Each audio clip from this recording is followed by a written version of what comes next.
I got a special episode for you guys today. You'll see why. And if you tuned in last night by any chance, Friday, normally scheduled time, 7 o'clock, you'll see who I'm talking about right now and why I'm imitating them so poorly as we speak right now. Who has been watching as I pin the motherfucking comment to let you know what the deal is. Whoever comes in, whoever chimes in right now, be it at the very beginning right now, this live, or later on during, whatever the fucking point is, you join in, you jump in, you enjoy this shit. Either way, welcome back. Another episode of Who This Been Watching, hosted by me, Who This. Normally Fridays, 7 p.m. on IG Live. I did do as I promised, even though it was late. I'll admit that. I did fucking come in and at my scheduled time and day and night. But due to technical difficulties, literally I ran out of natural lighting in the fucking car. The car battery's dead, so I couldn't turn on the fucking inside light. And also, I didn't bring my tripod with the light attachment to it, so as soon as it got dark within 15 minutes of doing that episode last night, it just went pitch black, like it's black as my fucking eyebrows here, my caterpillars, my pets on my forehead here. So I had to just bail. I had to call an audible. I know sports references too, even though I don't watch sports. If wrestling counts asterisk, then you can count that and throw in the mix. But I had to fucking call an audible and say, take a knee, we'll fucking take the L on this one. We'll do it again tomorrow live, as we're doing right now. This not so bright, but bright enough, at least with natural lighting. Thank God for that. Fucking Saturday morning here in Queens, New York, as I always transmit from. Random locations, I try to do that. If not the fucking Who This mobile out there in the parking lot, at least here on the fucking Who This residency balcony, where I can get some fucking peace and quiet and no one else is here literally to fucking chime in, interrupt nothing. We got the place all to ourselves, at least as balcony, space permitting, to fucking do our thing. Again, Who This Been Watching. Live, first installment, the live, raw, uncut, uncensored, uncircumcised edition of this episode. You'll get here on IG Live always first. A couple of days later on YouTube, youtube.com/Who This Is One, as well as the audio version only. If you're into that shit in your ears, that's your preferred orifice.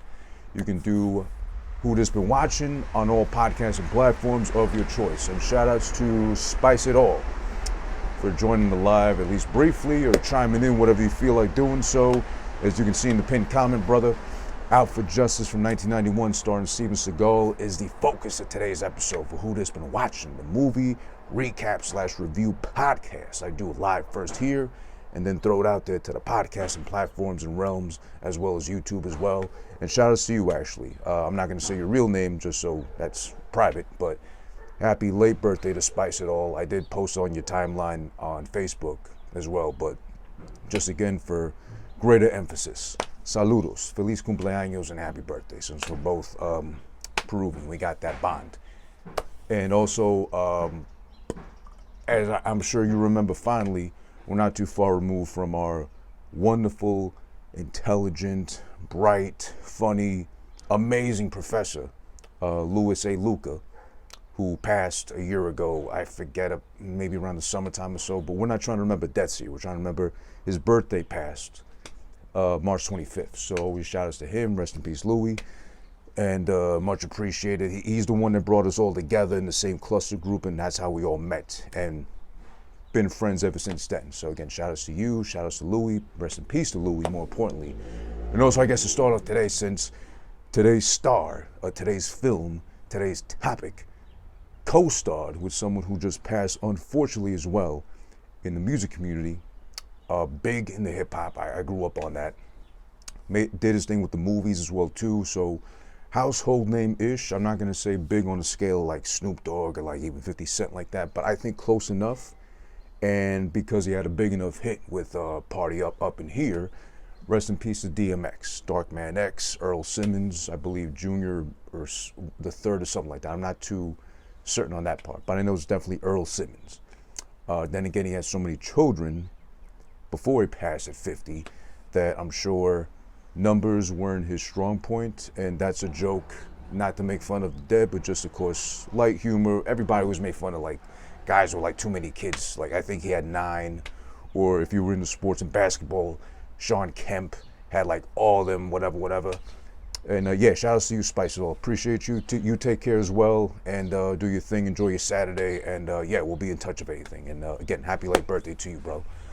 So like Sean Kemp, like Wilt Chamberlain had a lot of women. He didn't have per se, I think, a lot of children. Although back in his times, when I guess the pull-out game was weak, or it was like, hey girl, I'm a basketball player. What you want me to do? Play good off the court too, whatever. Boom, just take this nut and hold it. Am I making some money one day?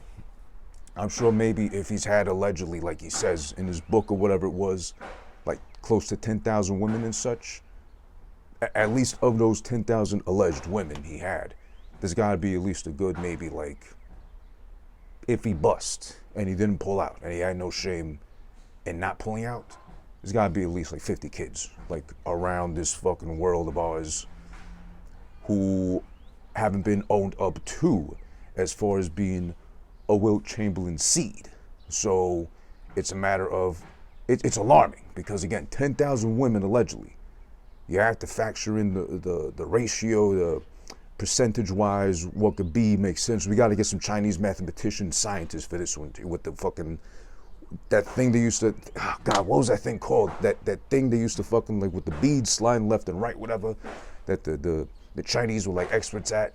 Get that shit, bring them all there, a whole panel, but we gotta deduce. How the fuck do you get from 10,000 women, how many of them women, we don't wanna call them bitches because again, if anything, Wilt Chamberlain's a bitch for having so many women, allegedly, to his fucking name. Oh, shout out to Flow God, of course. Thanks for joining the live, bro, and yes, the ears to emphasize the fact that 10,000 women, how many of those women, I think Wilt Chamberlain was trying to get me on the line. He interrupted me right now on the phone of all things when I'm doing a fucking live. But of 10,000 women, I want to do the math here. Let the brain, kind of cook and sizzle a little bit. Let's just leave it at like 50. 50 of those women might have had Wilt Chamberlain's children, son or daughter, whatever. And they're old enough now to maybe know, hey, you know what? I kind of got the nose, I kind of got the cheekbone structures, or I got the afro, whatever. Where's my child support? Where's my fucking alimony for all them years of agony knowing that I'm Wilt Chamberlain's seed? Or I didn't know growing up and now I know, or putting two and two together like a face comparison with the face swap app and all that. Maybe, just maybe. But that's Wilt Chamberlain, who knows. Sean Kemp had a bunch of kids. Rest in peace again to DMX, he had a bunch of kids. But I'm sure even through his troubles and turmoils with the addiction and such and inner demons, as he alluded to and shared throughout his life and career in music, he took good care of them. It seems like he was a present father at least, which I'm sure really isn't easy with 9. Like I have trouble enough, or I had enough trouble with one dog when he was alive for, 15 years of my life. I can't imagine like plus 8 on top of that. Or like if anyone remembers the, what's her name? The lady that had the octuplets, all 8 babies at once. Nadia. I want to say her name was like Nadia or Kate, some like bland ass white name like that. But she didn't look like a Nadia. Like she wasn't bad looking actually. The mom with the 8 kids, at least to me. I'll be honest. She wasn't bad looking. Like obviously with 8 kids brewing at the same time in one stomach, it's like amazing set of tits are developing, and I think she had some already, but with fucking milk, producing to feed 8 at the same time, you think the body going to overdrive. It's like, all right, if you was a B cup, you're gonna go like a F, like guaranteed, you have to, because all the milk constantly producing and emitting from your nipples into the fucking mouth of the child you're fucking feeding at that time, half a day was spent breastfeeding, if she was doing that. Or she didn't have, I don't know, fake titties or whatever. But again, I want to say Nadia Suleiman Suleiman or whatever was her name. But yeah, she had 8 kids, so that, along with the titties looking fantastic probably, or maybe too much milk, overdevelopment of milk, they sag to the floor, she's tripping on them, getting up out of bed in the morning too, trying to make coffee, she's always stumbling, oh, my tits. Whatever, always bruise like nipples or something for that reason. Oh, you must be in the foreplay, you're like kinky shit like that. No, I just tripped over my fucking tit again trying to make my coffee in the fucking morning. It was a Thursday, so of course I was already upset. Then half the day is spent just fucking breastfeeding, tits are sagging, and wait, did she have a C-section? I forget. I would think a C-section, cause like imagine being in the fucking waiting room for that long knowing you already got 8 coming out of you. And one after the other. I think the one child alone is like a whole ordeal, or turns into like a whole, what is it, at least half a day event, or like a day, depending on like, oh, the pussy's not fucking dilated enough, or she's contracting too much, or she's fighting, resisting, whatever, to this, that, whatever. Or like in my case, I couldn't even come out the pussy. I had to be cut out my mom's gut, C-section, baby, represents, of course. But yeah, I was, 2 months early.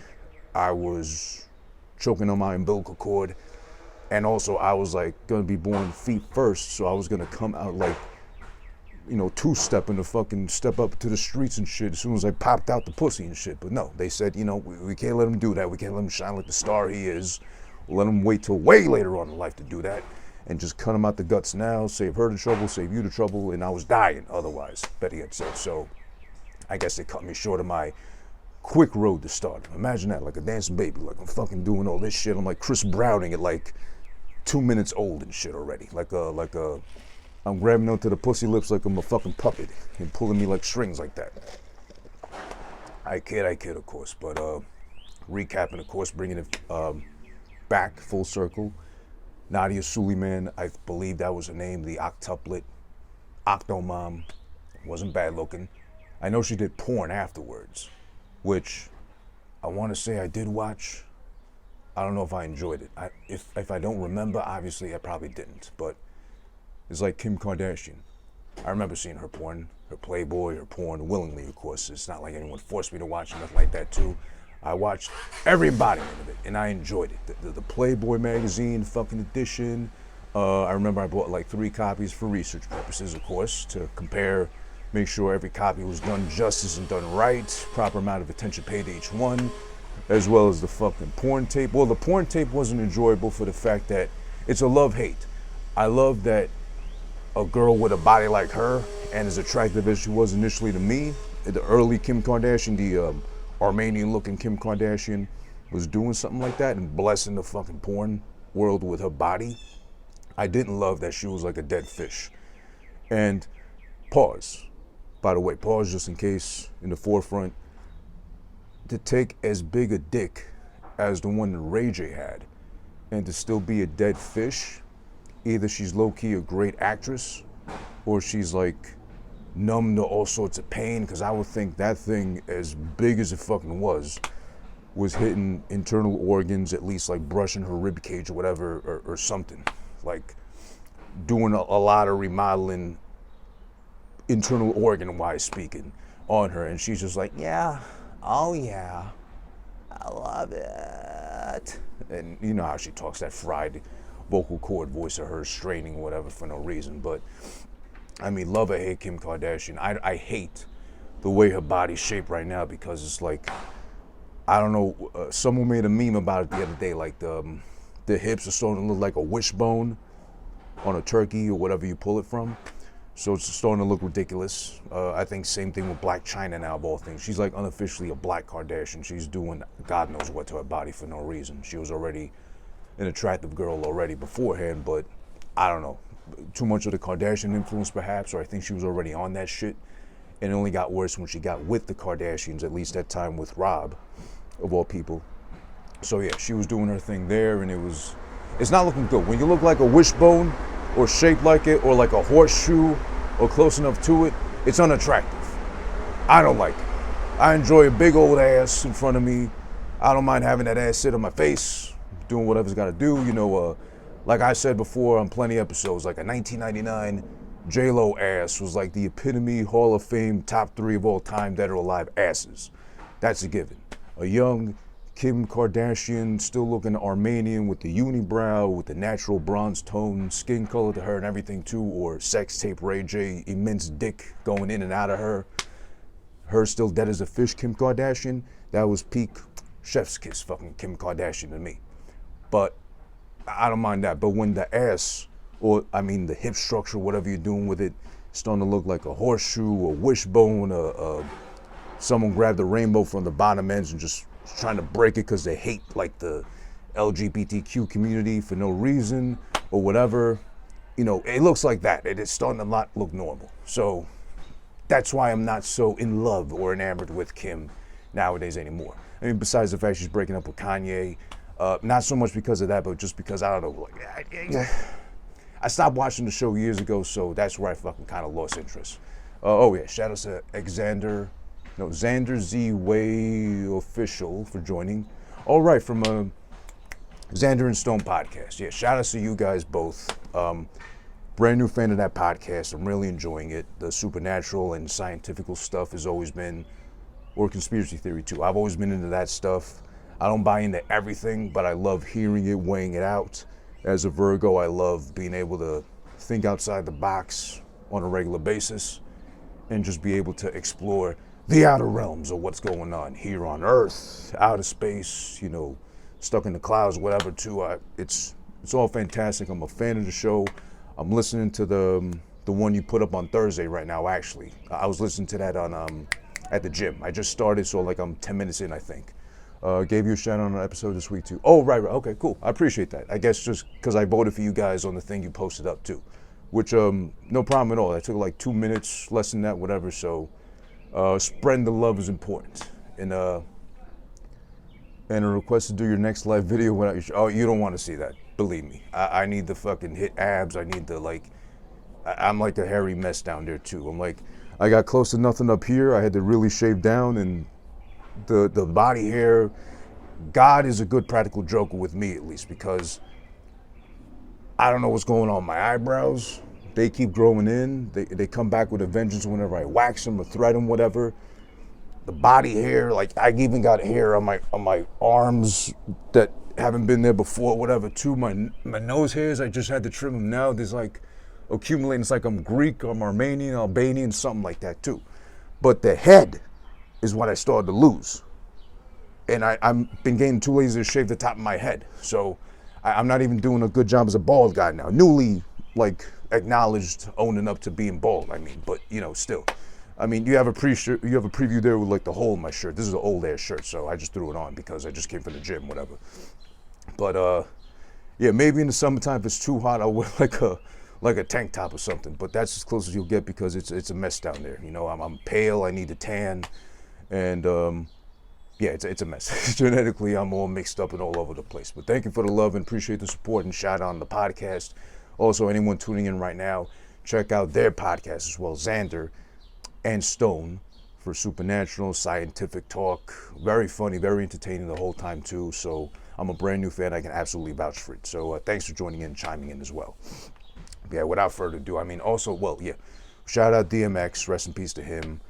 Speaking of police talk, or at least cool police, you know, I'm a big fan, as I mentioned before, of Law and Order SVU, as well as now the new version that I'm glad I'm able to catch from the very beginnings, Law and Order Organized Crime, with, what's his name, Chris Maloney, or, of course, notoriously known as Elliot Stabler, doing his thing. It's a solo venture, him against the mob, basically. You know, he ran away to fucking Rome because he didn't want to get in trouble for beating up somebody. I don't know. And then now he's back in New York because they killed his wife. Well, spoilers, I guess, in advance. They killed his wife off. The mob did.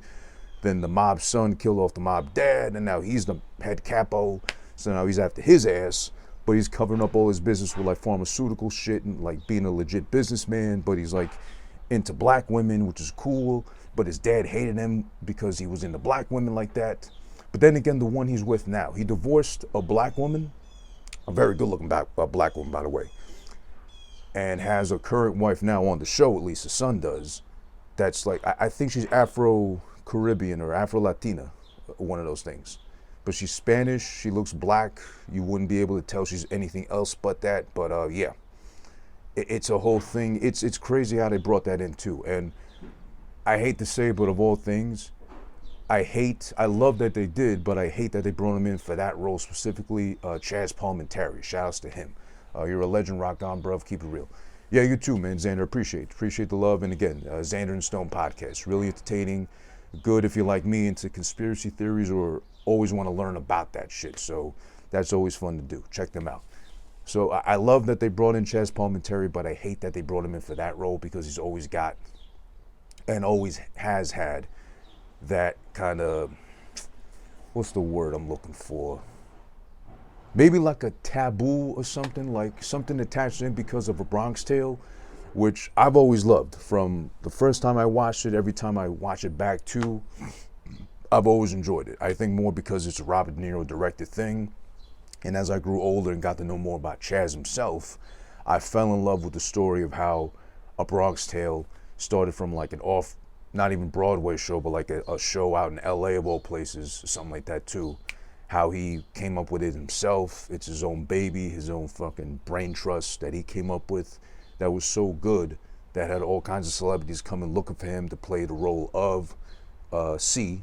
No, was the kid C? He was, no, Sonny. Play the role of Sonny and adapt his shit into a movie, whatever. He said no the whole time because I want to be Sonny. And it wasn't until Robert De Niro saw the shit, stayed after the show and said, listen, I want to do this shit, but I want you to be Sonny. Finally, you know, besides the money, besides the awards and shit too, just a great story. And again, nothing short of a great movie in my opinion. I love that movie, I always have.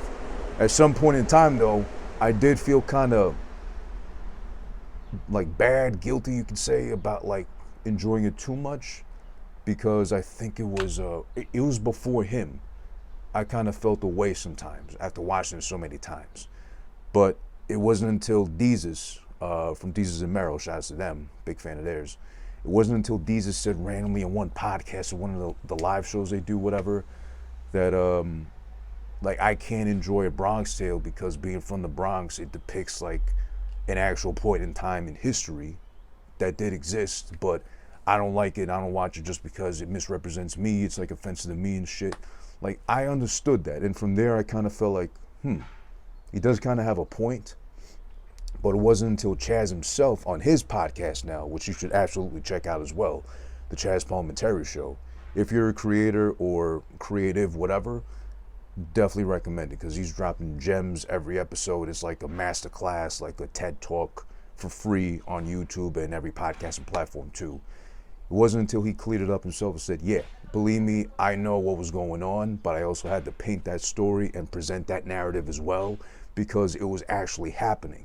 But I can't rewrite history because that is what happened. Those were the times, those were the moods, the vibes, unfortunately, going on at that time. And I just so happened to grow up in that atmosphere. So I can't, you know, cover the sun with my thumb or try to hide or try to like repaint everything and be like, well, this happened, but I'm not going to show it in the movie because it's going to offend people. No, I have to give the legit story. I have to give the full-on fucking thing and present it as it was so people don't have to question or be subjected to like, hey, I was there too when this shit happened, and it wasn't like, you know, peachy keen as you painted it, because he could have easily made the story about him and a black girl have a fantastic relationship, nothing goes on, there's no turmoil, no nothing, hatred or racism going on, whatever, but then it's whitewashed, it's too safe, it's bland, and it wouldn't be heralded as the great movie that it is now.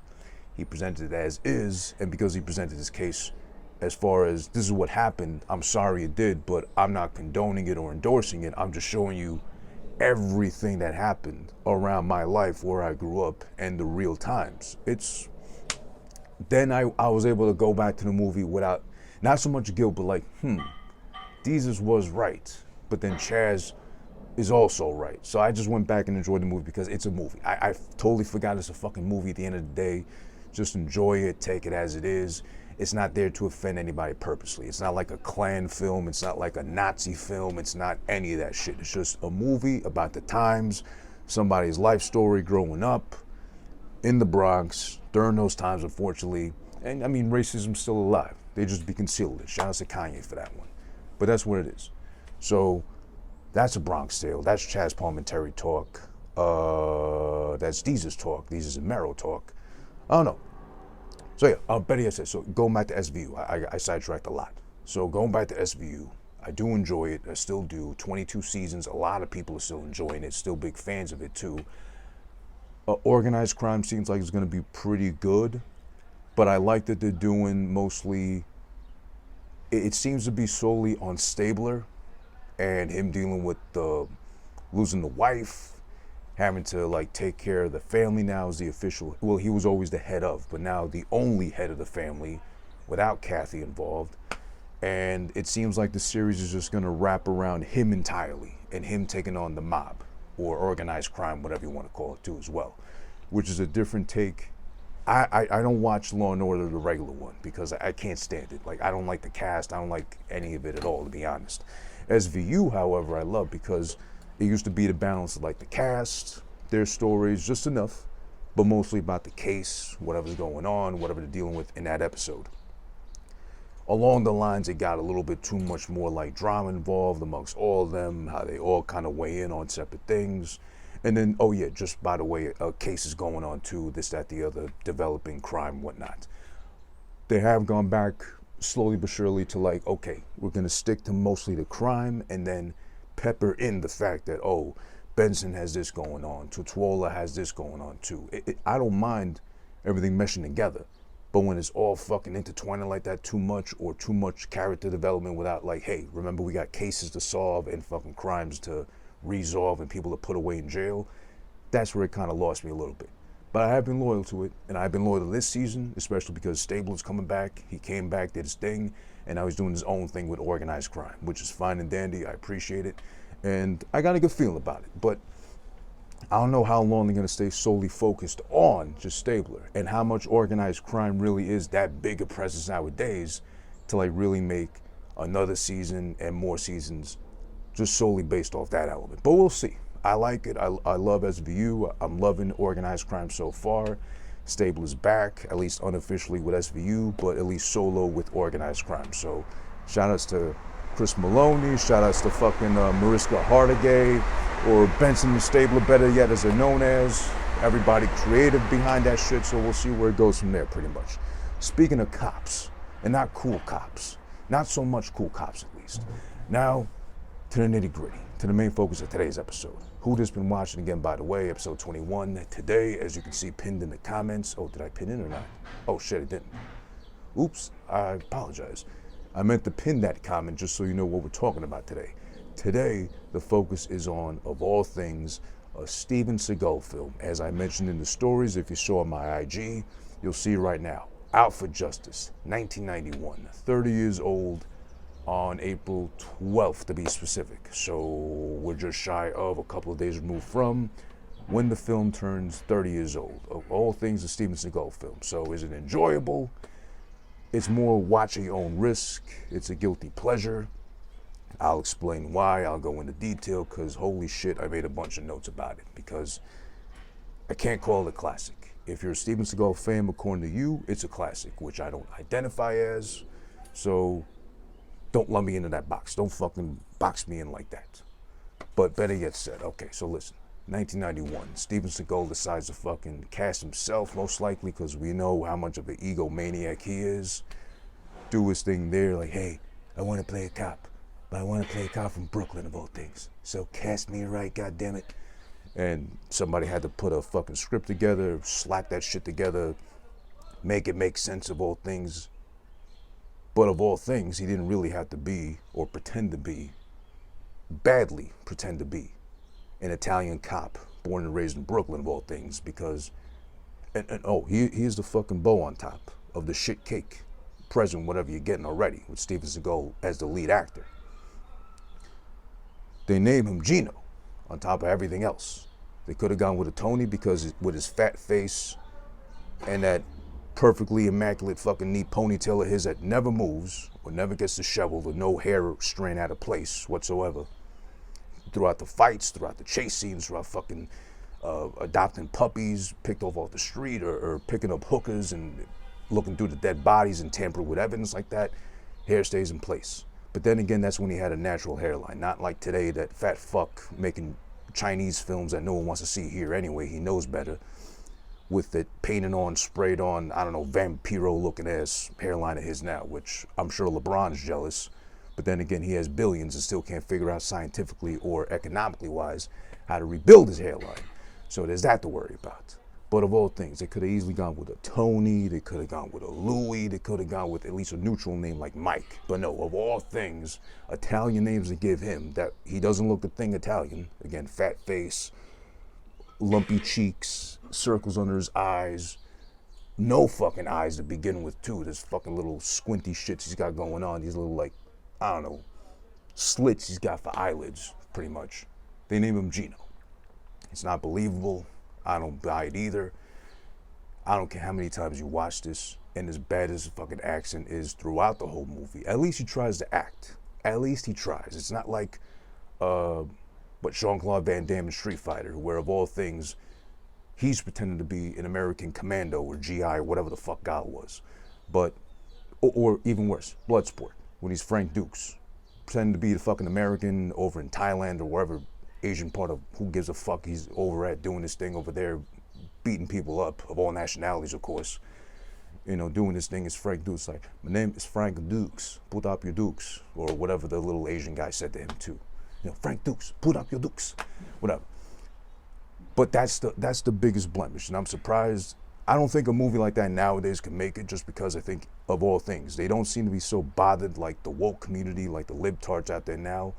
But if a movie like that came out today, with someone doing as bad a job as an Italian as Steven Seagal did in this film, I think finally that'd be the one thing the Italian community could come together to rally together as, and be like, you need to cancel that motherfucker because he did such a bad job, of all things, an Italian from Brooklyn, born and raised allegedly, supposedly according to the script, and he's misrepresenting us like that. It's terrible, it's horrible, because it really is a bad job throughout the whole thing. Back when, I'm sure they didn't care, but then again, they did care about The Sopranos, you know, oh, all Italians are mob affiliated or messing with the mafia like that too. Well, they had enough gall to do that and complain about that, but not this, surprisingly. But then again, it was 1991, so I guess no one's really running out to see a Steven Seagal film. No one's lining up to see it back when, even with like tickets being readily available at the box office. There's no such thing as Fandango now where you just pre-order your shit or buy it as you go, whatever too. So I guess maybe that cancels out. So it doesn't really matter. No, not enough people saw it, but like it's more of a guilty pleasure because let's face it, Segal was like Van Damme, Schwarzenegger, Stallone, all the action stars you can name, where they're more like watching them most likely when they're high or drunk, having fun with the boys. Saturday night, nothing else to do, might as well throw on that piece of shit, whatever, and enjoy yourselves.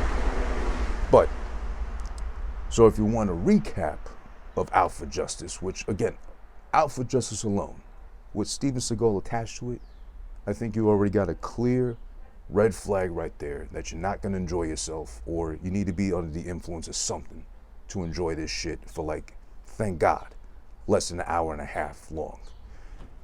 But it's him supposedly growing up amongst friends in Brooklyn as Italians, all of them supposedly, allegedly, I don't know how, with that bad of an accent, that bad of an acting job he did. He's a cop, his other friends a mob, you know, goon, whatever, and some other dumb fuck amongst them three. They grew up in Brooklyn. One day, you know, full circle, come back to it. The one that's mob tied gets killed dead on the street. I think it was another cop. I don't remember because the title alone threw me off, but whatever. He's dead on the street, and fucking Gino, or Steven Seagal, is the rebel, loose cannon, lone wolf, killer, literally a killer cop that they know of. He's a killer cop, but let him fucking roam free in the streets. Finds a dead body, he gets word of it, comes to it, he's all upset. And he literally tells his fucking captain of all things, you know, give me an unmarked gun and a shotgun and I'll take care of it. If I bring him dead, obviously he's not alive, or something like that. However he fucking acts, it's so dramatic and you feel it in your bones once he fucking delivers his lines. But yeah, they basically give him an unmarked gun and a shotgun, of all things to fucking carry around in Brooklyn in the 90s. To go crazy. He says, hey, listen, do your thing, bring him back if you can, but if you can't, you know, I didn't see nothing, I didn't hear nothing, whatever. He does his thing. He's out on the fucking run. He goes immediately to the mob boss. It's like realistic as any cop would. He's like, hey, I know you're affiliated. I know you had something to do with it. Give up the deets. And he speaks some really bad Italian, you know, because they understand each other, the simpatico, whatever, bonacero, all that bullshit, whatever. The boss says, of course, he has nothing to do with it, but then, of course, it's one of the guys working under him that's trying to, like, uprise and bring himself up amongst the fucking chain of command. So then he's doing his thing as well, too. He's killing left and right. He's like a maniac, just killing. And Steven Seagal / Gino can't figure out or put two and two together to figure out who it is immediately. But then, you know, he picks up a puppy off the street that was thrown out the window by some asshole who just wanted to dump him in a plastic bag and throw him off the side of the road. He's too busy adopting puppies and like dealing with I hate that they fucking do this every time in these movies, or at least for the action heroes. Why does every movie with an action star like that? We know they're bad actors. They're incapable of showing emotional fucking distress or whatever. But they either always start them off as recently divorced or about to get divorced because I can't handle you and your cop activities, your constant police work life, you're at the office, you're arresting left and right all day, you pay no attention to me, you're not eating my pussy, you know, I'm lonely at home here with my apron on, cooking all day, and you just leaving the plate cold, just like my legs are cold in between, always complaining. But then they always end up coming back, or they always end up, there's a kid involved, they had kids, they end up going back to them anyway because they missed the thrill of the action of the fucking cop husband, hero detective husband, saving them from them boring ass lives anyway too. I hate when they fucking do that. It's just so stupid, and I don't see the reason why, but okay. He's dealing with his fucking wife, who has custody of the kid, obviously. And ain't this some shit? Either he's like too cool a dad to care, or I don't know how they worked that out in the courts, or the judge knew already he's like a killer cop on the loose who don't give a shit. So he's like, all right, we're gonna give this guy custody of the kid 1 weekend a month, and that's all he's got to do. That's all he's responsible for because, you know, he's too busy killing criminals out in the streets and getting away with it because, you know, he just flashes a badge and that's it. So he's dealing with that shit. Eventually he finds a fucking bad guy. He beats him up in a warehouse at a pool hall at the very end at a hooker, I don't know, brothel, house, whatever you call it too. Beats his ass for like at least 2 minutes straight. No one, by the way, no one in this film but one goon who had to catch him from behind. I think he broke like a cue stick on him, like a pool stick on him, over his back. Only time anybody got a hit in at all on Steven Seagal, because of course, I think at this point he's already got enough influence or pull to be like, hey, no one in the film can hit me. Do you understand? No one in this film can lay a finger on me. And if they do, it has to be believable, or they have to have some sort of foreign object to touch me. Because other than that, my Hapkido skills are too goddamn near God level to be fucked with like that. Do you understand? And all that bullshit he be doing. Shout out to Steel Chair Mag for joining the live as well. Appreciate you. But yeah, we're at the point, of course, where he fights the final guy, the guy that's been killing left and right with no mercy and whatever too. So he's throwing him around the fucking drug house, the brothel, the hooker house, the whore house for like at least 2 minutes straight. Kills him finally with no mercy, and then on top of that takes a gun out of the other detective's like jacket, shoots him at least 5 times, and there's no repercussions. Again, this is 1991 in Brooklyn, and of course Steven Seagal is a cop, so I don't think really anyone's gonna fuck with him.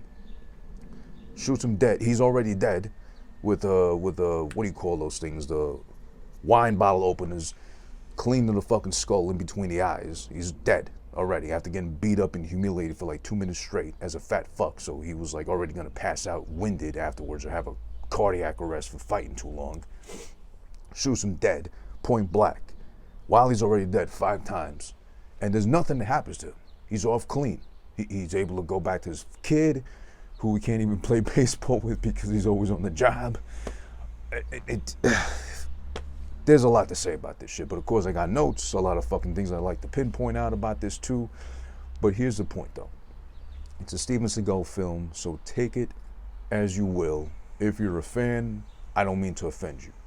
If you're not a fan, well, you'll understand where I'm coming from with all this. So, of course, prepare yourselves for fucking notes about Steven Seagal's quote-unquote classic, Out for Justice, from 1991, turning 30 years old today. And thanks again for watching and tuning in right now live to Who Has Been Watching on IG. Normally Friday, 7 p.m. at night, but technical difficulties last night, so I had to move it to this morning.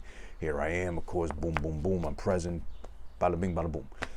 Which we got, no, we didn't get bada bing, bada boom. We got a bing, bang, boom, actually, in the fucking movie. Because allegedly, according to Steven Seagal, or Gino, in this movie, that's what Italians do in the middle of every fucking story they tell about the neighborhood, childhood, growing up with childhood friends. Hey, yo, hey, bing, bang, boom, bada bing, bada boom, whatever. A bad job of it, by the way, but still. regardless. All right. So the fact that it does open up, or practically opens up, they're in the middle of a sting operation to like bring down like I don't know what you call it, but like they're trying to bring down some pimps out in the open with hookers all up and down the streets of Brooklyn in 1991, of course, not nowadays. I hope, I think. Well, no, pandemic, no, they can't be out there anyway too. But then again, what's his face? The fucking mayor, De Blasio. He wants to make it I think he did already, like basically saying like we can't arrest assuming you're gonna be a hooker or offering your services like that. So you're free to roam the streets. Let's get you out of jail if you were arrested because of that too. So do your thing out on the streets. You know, interrupt, loiter as much, even if you have the intent to selling your pussy. Even if someone is making you sell your pussy, not at your will, but yeah, just go ahead and do your thing on the streets. That's basically what he's saying right now. So I don't think we'll get anything close to what they show in the film with all the hookers left and right in every street corner possible, but who knows how that's going to be handled. But again, that's local politics. Again, I don't try to deal with politics like that. But it is funny that it starts off with them, Gino, Steven Seagal, and his other fucking cop buddy no one cares about. They're in the middle of a fucking sting, trying to be on the cover to like apprehend some hookers and some drug deals or something like that too. But then in the middle of it, he sees like a pimp beating up his hooker, or his bitch, as he constantly refers him to as. So he just blows the whole cover because he's like, hey, you can't beat women in public, of all things, even if she's a hoe, even if she's a hooker, you can't beat her up. And then just storms out, starts beating this guy up. Of course, like every Steven Seagal film, no one lays a finger on him at all. It's always fucking grab the wrist, flick it, flip him like some acrobats, flip him like some fucking monkeys and everything too, and bing bang boom, and then next thing you know, he's like head first through the windshield of a car. He's all fucked up in some really nice gator shoes, by the way. This poor pimp got beat up in like a full suit, took the fucking suit jacket off just to like try to get at him, but of course Steven Seagal, you can't touch him at all ever. So he goes through a windshield, that's it. Blows the whole cover for the sake of Steven out here, or Gino, cares way too much about the hoes. Captain Save a Hoe, you want a demon mask from this point onwards too, that's fine too. All right. And then that turns into a whole fucking shootout afterwards at the fruit market of all things. Now, I don't know where in Brooklyn in 1991 they were selling fruits like that, but everybody starts blasting. Fucking apples and oranges are catching straight bullets and everything too. And that leads right into the introduction to Steven, or Gino, with his son. You know, the son he gets custody of one weekend a month, somehow, some way. But okay. The kid turns out to be, this is 1991, so a little before it, turns out to be the same young kid from A Bronx Tale. Calogero, Young C. That same little kid that did a way better job than grown-up Calogero did in A Bronx Tale. He's there as Steven Seagal's son. So he's already got the fucking accent down. I eat that. Can we go outside and play some baseball? Throw the ball around one time or two, whatever. This kid already, I'm sure he's a New Yorker from the way he sounds. I can't really determine, it's kind of disgusting sounding, so maybe like Bronx-ish, legit, or maybe even Brooklyn like that. He does a better job of pinning down the accent, better than Steven Seagal has for like a whole hour and a half. It's a very poor job. If you remember, anybody out there watching right now, if you remember from Mad TV, shout out to Will Sasso. He did this one skit, him and Frank Caliendo, impersonating Robert De Niro and Al Pacino in an ice cream store. And Frank Caliendo was Pacino, was like, Bobby, so many flavors to choose from, 31. And then Will Sasso, maybe not so much the voice, but he got the mannerisms, the face, everything else. Not so much the voice of Bobby De Niro, hey, oh, hey, oh, hey. How they always chime in with that fucking, hey, oh, hey, at the fucking end. That's exactly what fucking, exactly what Steven Seagal did the whole time. And just chimed in with that shit. It's like, hey, yeah, you want to throw the baseball around? Yeah, you want to throw the baseball around? Okay, great, let's throw the baseball around. With his fucking squinty eyes. I don't know how he sees all these fucking fists and feet and knives, bullets coming at him when the man has no eyes. You see me, I don't have the biggest eyes either, but at least you can see the white around my eyes. I need someone to show me proof of when, on film, in person, whatever, you've been able to see the white in Steven Seagal's eyes, because all I see are slits. It's like someone had to cut them shits open at birth with like a razor blade to be like, let the blind see, and let him grow up to be a fucking action movie star some way, somehow, I guess because of his size, or the ponytail, which never fucking moves, like it was an action figure pretty much, just like just plopped on, or the Hapkido skills. I will give credit due to Steven Seagal though.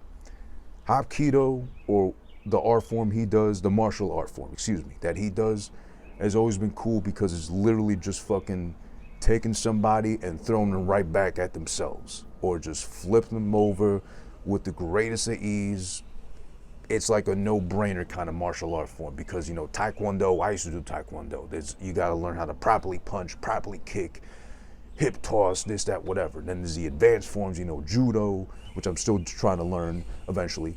You know, there's Jiu-Jitsu, there's the fucking Brazilian Jiu-Jitsu, all them shits too that like teach you all these chains, mannerisms, everything to involve. No, Hapkido's like literally, oh, this guy punches me, I grab him by the forearm, flip him back. He's flipping over like a monkey, grab this other guy's leg, he toss him over my fucking head, he's landing on his neck, he's broken neck now, whatever from now on too. It's just amazing though, because he made it seem so effortless, but had it legit been somebody to ever get a fucking hit in on Steven Seagal in any of his films, it would have been more credible or believable instead of the joke he's become. Because again, even Van Damme ate some fucking feet or fists at some point. Sprinkled in, you know, not entirely like half an hour or 5 minutes straight of fucking getting beat up or nothing like that too, but he would at least take some blows. Stallone, Rocky, look at fucking Rocky Balboa, he'd eat fist for like 10 rounds of every 15 round fight he ever had, just to come back all of a sudden with body shots. He's the one beating Drago, but of course, bigger, stronger, much more athletically gifted, genetically gifted too as well. Apollo Creed, rest in peace, can't beat him, or can't even go a round and a half with that fucking Russian monster. But then somehow, some way, of course, Balboa figures out how to beat him, of all people, and last the 15 rounds and still be able to live to tell about it. Oh yeah, the brain damage in Rocky V, and the fucking, I don't know, suspenseful drama that got mixed in that shit to make it as horrible as it was. Whatever. Rocky Balboa logic. So we're not gonna dive into that. There's a whole episode I did on Rocky 4 and 5 in the archives. You can definitely watch and see from there, judge as you choose, whatever. But yeah, there's a lot going on. Like I said, yeah, he does a really bad job with the action throughout the film. It's like Steven Seagal just throwing out a fucking hey, ooh, at the very end of his fucking sentences. Shout out to Plug Wave Music for joining the live as well too. Appreciate it. And feel free to chime in as you choose. Again, we're doing Out for Justice from 1991. Steven Seagal starring, unfortunately, of course. So take it as you will. It's not a fucking Oscar-nominated gem. It's not a cult. I think it might actually be a cult classic because I know it got referenced a lot. But I'm hoping because of how bad it is. And we'll get to how bad exactly it is in a few. Another part of this is that it's in a time of the 90s, 91 obviously, where they're kind of acknowledging hip hop, they're embracing it, at least with the music and the sound. But it's another case of, okay, and it reminds you of how old this song is, surprisingly. They have to incorporate, they have to fucking fit in No Sleep Till Brooklyn from the Beastie Boys. It's a random driving scene. He's getting around town. He's fucking on the highway, the expressway, going here, there, whatever, making his connects and fucking seeing where he's got to go to fucking put the pieces together to solve who's the mob guy killing all these people randomly, just so the killer cop can hunt him down and pin him down and kill him. And kill him again when he's already dead. They play that song, it's chimed in. It does, I'll admit it, it does kind of gel perfectly with the sense of it's all Brooklyn in the 90s and shit, so no sleep till he finds the killer running around loose in Brooklyn, even though he's a killer too, with a badge, but okay, whatever. I do hate that they got the budget apparently, which, I mean, it's the Beastie Boys, the 90s, Def Jam, they're probably easy to fucking play with. They're probably just glad anybody wants to fuck with them at that point, or at least use their shit in the film like that. Probably wasn't that hard to get. But if they had the budget enough, apparently, to pay to use No Sleep Till Brooklyn from the Beastie Boys, why the fuck then do they have to throw in the middle of the action sequence, you know, cops busting into the nightclub or the strip club too to find drugs and, you know, find the bad guys sprinkled in throughout Brooklyn, whatever too. They use this bland, like they paid somebody off the street literally to just fucking put a rap together, some other guy to fucking tap him on the shoulder, make a beat, and just put it together on a keyboard, rap about whatever, and of all things, name this shit called Shake the Firm. And the hook is just blah, blah, blah, blah, blah, blah, blah, blah, shake the firm. And it's just, you know, uprising and stand against demand and like stand your ground in the neighborhood, defend your community at all cost. It's horrible. It's a very bad song. I don't know who fucking made it. I didn't want to fucking stick around to the credits. I did, but I didn't pay attention to in the credits to see who made that song because I was just gonna get mad at them. I was gonna fucking try to track them down on Twitter, IG, and harass them into like, of all things, this is what you come up with, and who the fuck ever said shake the firm? How does that make sense? How would you ever use that term, ever, shake the firm? That doesn't make any fucking sense, let alone for a song, of all things, in the Steven Seagal film, but I digress. It's a bad choice of songs. They could have fucking went with something else, or they could have left No Sleep Till Brooklyn again for that shit, piped it in again. Something might have been out. Or you know what? Big Daddy Kane, he was big at that time. I'm sure he would have been more than happy to be like, oh, yeah, let me be on the Steven Seagal soundtrack or in the Steven Seagal movie, at least briefly, use my song, old one, new one. Let me make one for the fucking movie, whatever. Something. That could have fucking worked. But whatever. That's bullshit. Like, very poor music choosing, of course, again. I don't know. Then you get to the part, again, as I mentioned before, where, listen, if you look into Steven Seagal for fucking acting lessons, he'll be at the head of the masterclass for how not to fucking act in a film. Action, comedy, as this turned out to be, low-key, drama, whatever, it's all the same to him. He doesn't give a shit because there's so many stories about Steven Seagal being egotistical, an egomaniac.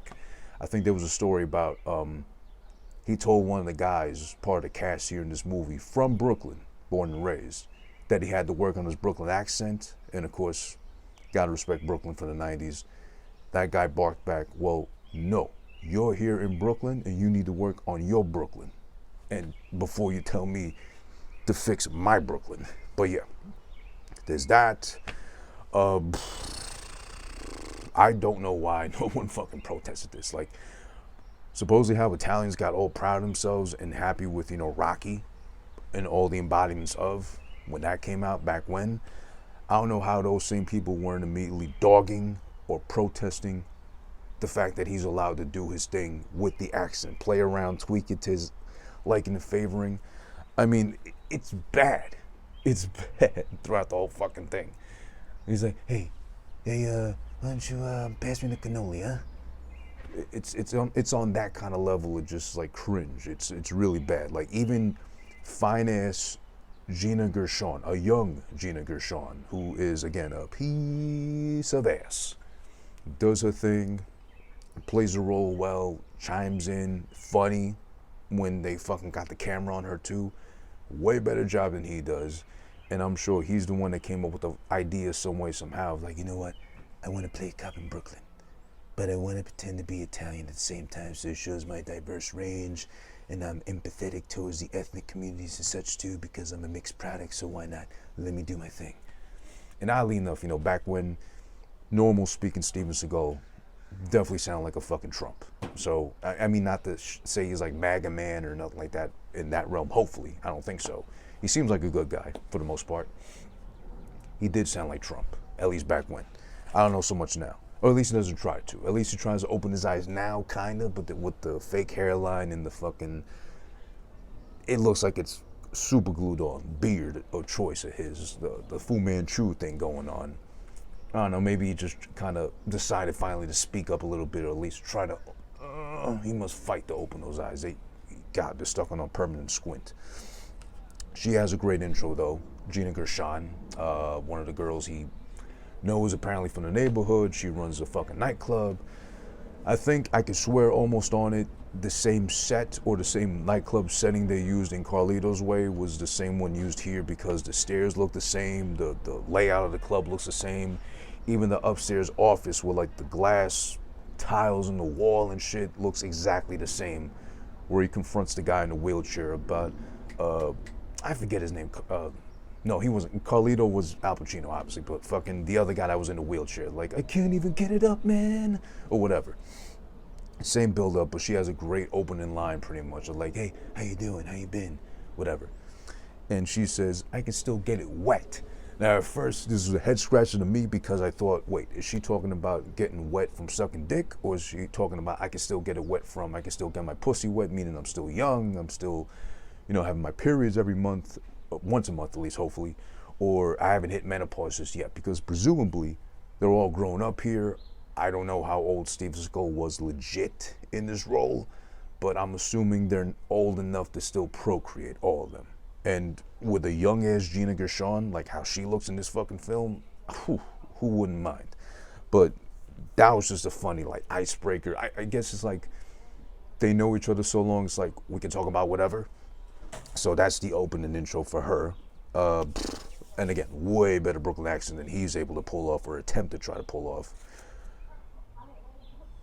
The funny part about the dog, he runs into, no, he's driving around, sorry. He's driving around and he tails a guy that's driving around like a really beat up station wagon of sorts. I forget the brand, but at some point the guy dumps a fucking plastic bag out of the driver's window while driving, mid-driving, no stoplight, nothing, waited till then, no. Just like in the middle of the drive, he just like chucks the fucking plastic bag out the window.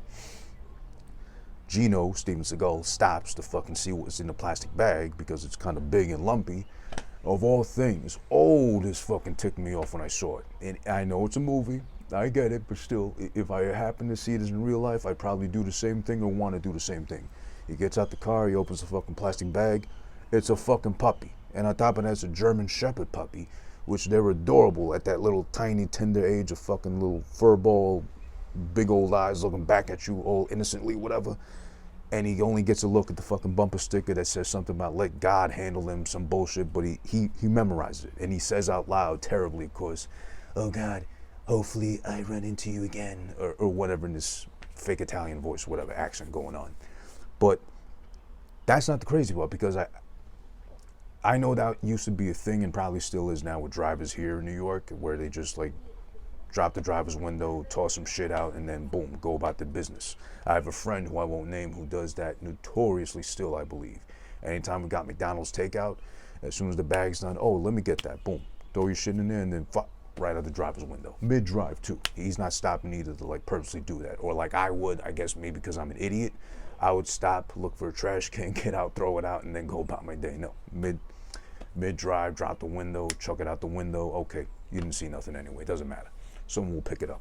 But yeah, he takes the dog with him.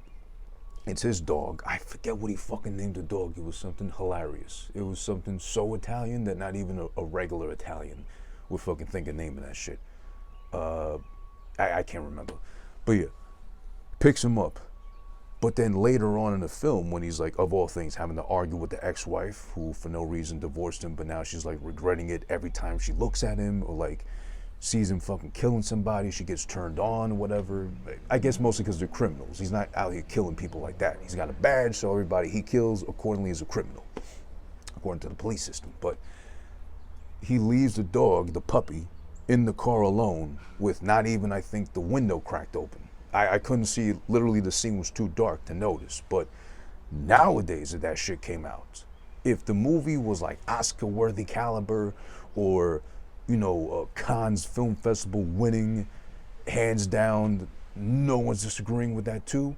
Even if it was that kind of caliber movie nowadays coming out, that one scene alone will cause an uprising on Twitter. We'll get the shit pulled out of theaters, and they'd have to re-edit that shit before they put it on the streaming services to edit out that part, or at least include like a bumper in advance before you actually get to watch the thing, like, oh, Please be advised, the following scene was created without this community in mind. We didn't mean to offend anybody, and we're sorry again, mea culpa, whatever, too. Sorry you're being such a pussy and can't suspend reality at least enough to be like it's a movie. So just calm down. So then that shit just kind of baffled me because, again, 1991, different things, different kind of film being done, so it's whatever. Okay. Let's go into fucking how he kills.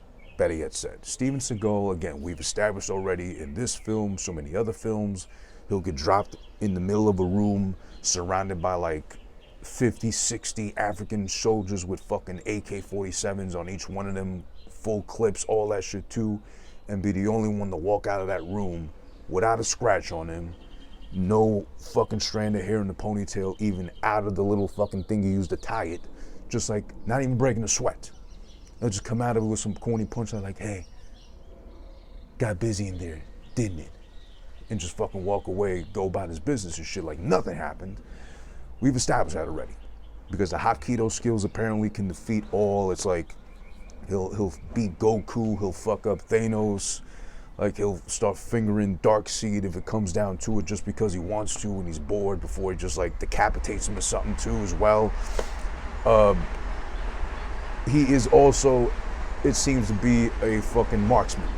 He's just as good with a fucking gun because he's shooting to kill within 2-3 shots, which is really impressive. Like if he was playing, or I don't know, maybe he's low key.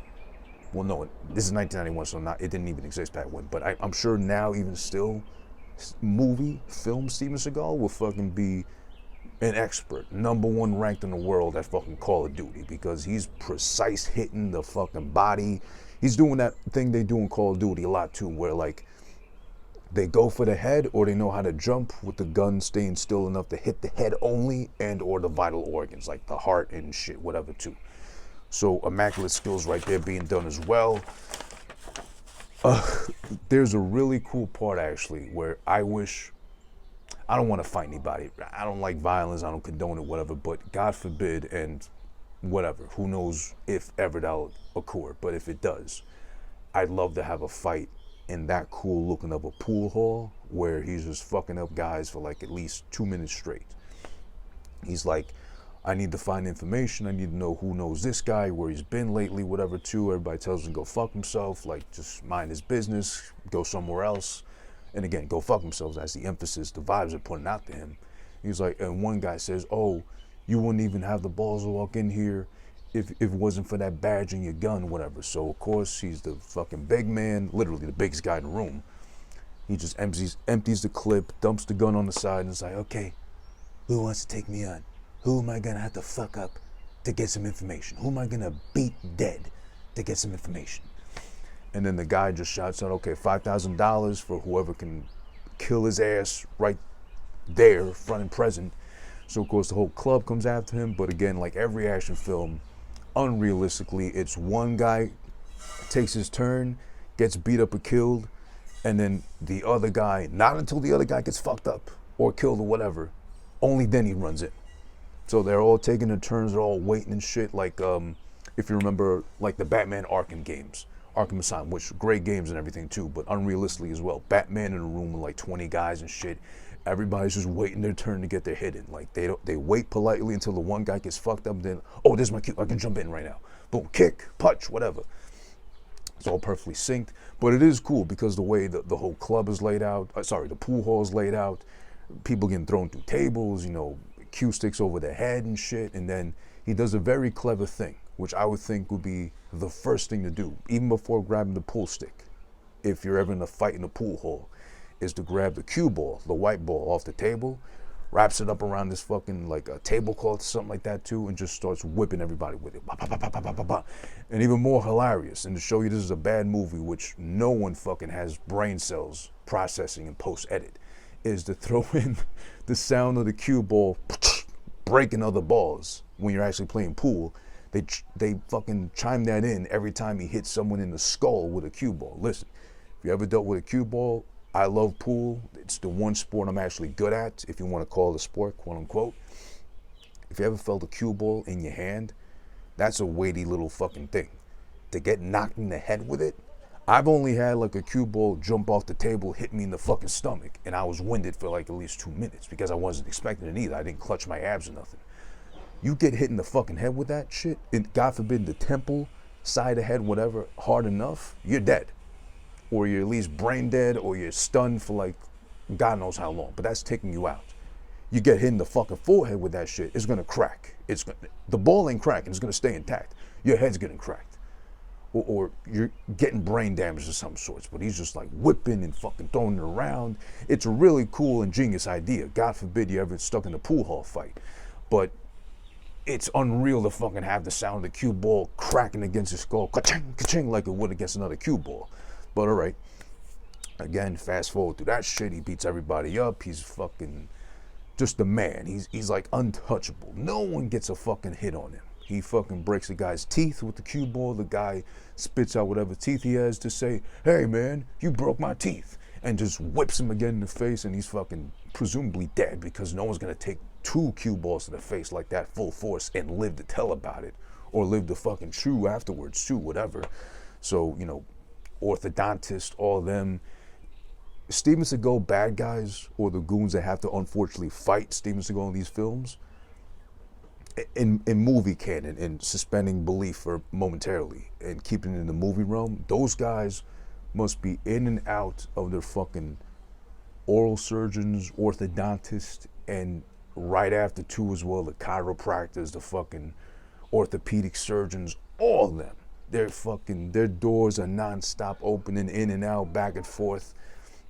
They're thanking God for Steven Seagal for being the fucking rebel cop, the cop killer, the killer cop, excuse me, that's fucking sending guys in and out of the fucking office, keeping them busy and well paid too, just for the sake of how he fucks these guys up all the time. And then we jump into another fight scene where he's like at the deli, he's fucking chopping hands off, he's breaking guns. I will give respect to the movie in the sense that it's R. It's a hard R. I wouldn't say like a terrible R, but like, you know, hands are getting chopped off, and like anytime someone gets shot, it's like they just smash like a packet of ketchup against the table, like everything just like splurts out of them, brain, guts, whatever too. So that's good. At least it's nice and bloody, like effective. And he's fucking people up in that deli. The one stupid part about that was towards the end where he fucks everybody up with the butcher's knives, with like I think he used a sausage link at one point to like just whip a guy in the face like nunchucks or whatever too. The last guy, which again, we're in Steven Seagal logic right here now too, Gino, whatever. The last guy who comes out from the back and probably overheard everything going on and was like, what's that going on out there? Somebody dying on my watch? God damn it. So he gets word of it, he comes out all fat and old and shit, grabs the gun from off the counter, which was left there by Segal by choice, because he doesn't like guns like that, unless he has to kill, which he doesn't really have to kill like he does anyway, but when he has to kill, as a killer cop would, boom, he uses it. The guy picks up the gun off the counter, and he chimes to him, lets him know, hey, you son of a bitch, you're dead, or whatever. Holds his gun, waiting for him to turn around, Steven Seagal, for him to walk to him and say, oh, hey, you want to kill me? What do you want to kill me for? What did I do to you? Gives this whole fucking monologue about why he's a good guy, he shouldn't be killing him, whatever, to just grab the gun out of his fat hand, break his little fat finger, and then shoot him anyway, to get shot. That's never happened in real life. You gotta announce yourself to shoot somebody before that, and to tell him, I'm gonna shoot you so you die, just so this person can walk up to you and be like, you know, hey, I'm pleading my case to you. Don't kill me. Don't make the stupid choice of trying to kill me. You've already been wrong enough by pointing this gun, and then breaks your finger, shoots you, and you're dead too now. But again, movie, we gotta, Steven Seagal movie, so we really gotta fucking pretend this can actually happen in that universe, that realm. Okay, whatever. Then that leads finally to he tracks down the main bad guy that's been killing, excuse me, a little sip. Finally tracks down the main guy. He wants to have a big ass party because he's high, getting high of his own supply at the fucking whorehouse. He's there, calls his other goon friends to bring the hookers and the pimps and all that shit too. They're doing that. He comes barging in. I will give credit. This last scene was pretty cool. This last fight, whatever too. Because the way it builds up, it's like surprisingly stealth Segal, because he's like looking up under the windows, waiting for his chance to bust through that window frame and fucking just yank this one guy out of there, like beat him up a couple of times, uppercuts, kicks to the chest, whatever, kicks him into a fucking wall so hard he dies, like on impact. Again, it's Steven Seagal, so of course he walks into a house full of fucking goons, whores, pimps with guns, and is the only man to come out scratch-free, alive, like nothing happened. Like, hey, Fight? What are you talking about? I didn't have a fight. No. There was some noise going on, and I asked them politely to keep them down. Now they're dead, so there'll be no more noise. I made sure of it. Believe me. I was polite about it. I was very nice. and everything too, like he does. Finally, he kills off practically everybody leading up to the lead bad guy, which was cool, embarrassing, and also unrealistic, because a couple of things here, because the last bad guy is a fat guy already, so he's at a disadvantage. This is a young Steven Seagal. He's lean, tall, and mean, as they describe in the post-credit song made solely for Steven Seagal and his movie of him being a badly accented Italian, allegedly killer cop on the loose, playing by his own rules, killing and asking questions later. So he's like if Elliot Stabler came to life with a gun, just started shooting blindly, then started asking dead bodies like where he could find more info about like their bosses or whatever. But again, it's a young, lean, mean Steven Seagal. He's only got a fat face at this point for who knows why. But it's him versus the fat guy. The fat guy has no chance already, because he already knows too, like with or without a gun, this guy's gonna kill me most likely, because he feels like it. He's killed everybody I've known already or I employed up until this point now. So what am I gonna do? I'm gonna fight him. I'm gonna take him on and shit. I'm actually gonna try to go hand in hand with him. It's 2 minutes straight of at least 2 minutes. This guy getting tossed around with different fucking holds, hits. It's like Segal was practicing with like a Hapkido dummy or something, just like flipping him like a monkey, like a Chinese acrobat, like fucking dirty money in a laundromat. Just whatever fucking metaphor you want to use to flip things, that's what he was doing to this guy, non-stop for 2 minutes, throwing him in the furniture, throwing him out fucking windows and shit, to the floor, whatever. This guy has the nerve, finally, when he's like, oh, a bloody mess. He can't fucking like even get his arm up fully to be like, stop, or like, all right, peace, bro, I'm done. Please don't kill me. He has the nerve to grab a fucking wine bottle opener with the little corkscrew at the bottom to try to go at him again. He gets up and fucking tries to go stab him. But of course, Hapkido skill fucking Segal on 100, 1,000, whatever. It's over 9,000 of fucking energy levels. Grabs him, twists his shit off, grabs the shit out of his hand, and bow, stabs him right in the middle of the eyes with the fucking corkscrew bottle opener. He's dead. It's confirmed dead. There's no way he's living through that shit. And if he really wanted to make sure, he could have just fucking got on top of him and started twisting the fucking bottle opener like that to penetrate his brain deeper, because it's already dead. Or maybe he believes in zombies. Well, he didn't believe in zombies because he didn't do that. But if he believed in zombies, he would have gone ahead and done that to fucking deeply get inside the brain, just to make sure. Then the other cop comes in after all this shit goes down.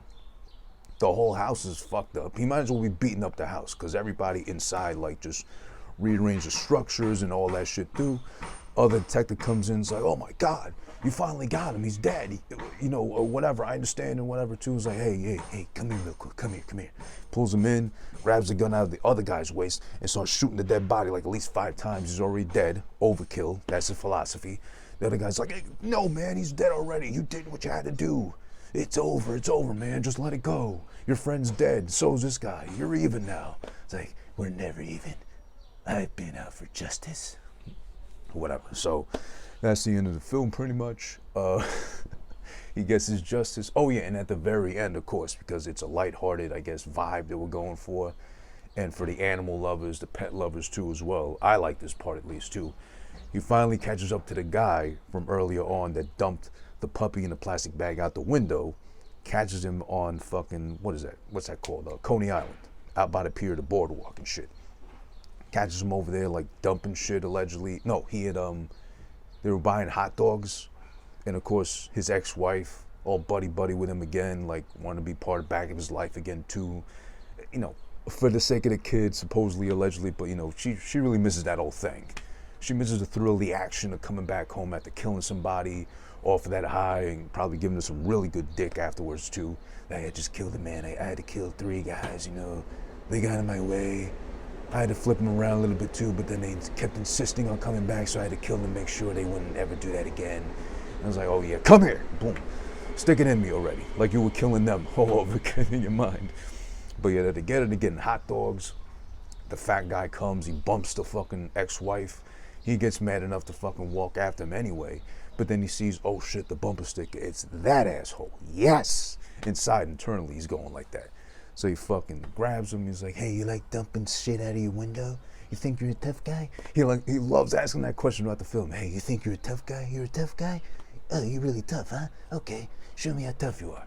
And then the other guy responds, yeah, I'm a tough guy, of course I am. And of course, fat, disheveled, out of weight, smoker, drinker, everything possible, just straight up asshole, all kinds of addicted to whatever. Fucking takes a slow swing at him, of course. Of course, Steven Seagal catches it, flips him around, turns him around. I don't get this part. He kicks him in the balls from behind. So either this guy was old enough or had like droopy, draggy enough balls to be affected by that, but I don't think normally, unless you got like a huge big foot or something, you're really doing damage from behind and fucking kicking someone in the balls like that. It seems ineffective, but I guess because he's fatter, he can't really tuck his balls in like that, or they kind of, maybe the thigh meat was too together and the balls had to like have no room to breathe literally, so they fucking stick out easier. So Steven Seagal logic, of course, if I kick him from behind the balls, no one's gonna see me clearly kicking them in the balls from the front. So from the back, it's like, oh, he might have just like had to go to the bathroom real bad and fell down and like hurt himself in the process. And of course, you know, cueing the fucking puppy who knows this guy was an asshole to him, oddly enough, still remembers, goes to the guy and like stands on his head just to pee on him standing up. Not like how dogs lift their one leg up and they do it. No. Puts his 2 feet, little paws on his head and just starts pissing. So it might have been a girl actually, maybe not a boy so much. I'm assuming the gender of the puppy. I apologize. I shouldn't be doing that, but that's how it fucking ends. Okay, so listen, it's a Steven Seagal film. What are you really expecting? Are you expecting high caliber fucking Oscar-worthy acting? No, you're not, of course. I would hope at least. You would know better of yourself, trust yourself better than to fucking expect that out of Steven Seagal of all people. But okay, I digress. Now that we're at the very end, listen, is it horrible? Is it terrible? It's pretty bad throughout. It's not great. I can't say it's terrible just because, and I'm guilty of being a man, I'm proudly fucking owning up to my gender. Young Gina Gershon. For as little bit as we get of her throughout the film, she's a fucking presence. She does a really good Brooklyn accent. God bless her. It's a young Gina Gershon, so she's, oof, chef's kiss. Like, just beautiful, wonderful. Perfectly casted for that shit. No one else stands out. Of course, Steven Seagal, because he's literally fucking so tall and lanky, but still, that's because, you know, genetics and shit. But, I mean, listen, the fact that he does the terrible Brooklyn accent, he could have just been the guy that came in from out of town because he's that good a cop or that, like, rebellious of a fucking cop, lone wolf, whatever, and just so happened to be in Brooklyn. But to pretend that he was born and raised, acting the part, or can pull off the accent, let alone, as a Brooklyn cop, born and bred, was pathetic. It's more comedic than it is to be taken seriously, but then again, who's taking his acting seriously ever? How come he never gets touched in any of his fucking films by anybody outside himself? Like, even if he beats off himself, that's the only time, hey, I'm beating myself. Ha ha ha ha, wink wink, whatever. That's the only time he can do some damage to himself or have damage done to himself. Other than that, no one touches him. And again, that one guy that got lucky with the fucking pool stick across the back, got lucky, then immediately he gets fucking limbs torn off or like bones broken and shit, then just tossed over something and he's dead, presumably. He just fell off a ledge somewhere and just dropped to like a dark hole, an abyss. Okay, but I guess, yeah, we'll just give it a rating right now. So if I gotta be honest, because of those little bit of fucking high points. And because low-key, it's funny when it's not trying to be funny at all, I gotta go and give this one a meh, meaning a 1 out of 4. It's just short of terrible. I was looking at this like being the first potential why, as far as 0 out of 4, like absolute trash, whatever. It's like the trash at the very top of a very full trash can. It's like, you see it, it doesn't look so bad, you kind of wonder why it's trash, but then, wait a second, it's in the trash, so it kind of belongs there too. Let me leave that alone, but then again, you got curious enough, you're like, oh, checked it out. It's like George with the eclair from fucking Seinfeld. It looks tempting enough, but then again, it's in the trash for a reason. Now, to some people, it might not be trash, it's worth picking up and fucking dusting off and eating or taking back home. I'd say leave it there respectfully and then never look back and never try to fucking question your own decision upon passing on Alpha Justice. I was gonna say Alpha Blood, he probably did Alpha Blood, but this is Alpha Justice from 1991 starring Steven Seagal. Now, if you happen to be one of those rare like action movie buffs, whatever, from the 90s and 80s and such, this is probably up your alley, but there are better things out there. Alpha Justice though, I recommend it being high, drunk, whatever, choice of preference as far as addiction goes, to fucking enjoy yourself with this. Otherwise, at your own risk, proceed with caution. And hey, I might as well close it off with a really bad. You know what? I'm gonna close it off with really bad as Steven Seagal. Pretending to be Gino, Italian from Brooklyn with the accent here to close things off. I can barely see anyway, but yeah, you know, thanks for watching. Who this been watching? Normally, you know, we do this Friday at 7 p.m. on Instagram Live. What is it? Instagram.com/whothisis1, right? Yeah, so he'll do his thing there. Friday 7 p.m. as per normal. Just last night, you know what happens? Bing bang boom. He has like technical difficulties. It got too dark. You couldn't even fucking see like how I squint my eyes. That's how fucking dark it got. So technical difficulties. Mother Nature turned off the lights on him, so he couldn't fucking continue last night. So he did it today, Saturday early. Nature's up and early, bright and out here. Okay, so then you know what? A couple of days later, you'll get this on YouTube, youtube.com/whothisis1. Same thing with the audio version, your podcast platform of preference. You'll get that too there. Just search Who This Been Watching. Okay, we'll be back next week. Don't forget later today at 11:30, we'll be doing the Twitch thing live, twitch.tv/whothisis1. You know, enjoy that. This, that, the other, okay? Listen, leave the gun, take the cannoli. I tried to do that in the movie, but they said no, it's going to be too Italian, it's going to be too offensive, you know, the recipe is Marlon Brando. But of course, hey, this is this and this is that. Okay, shout outs to you. Peace, thanks for joining. I'll see you next time.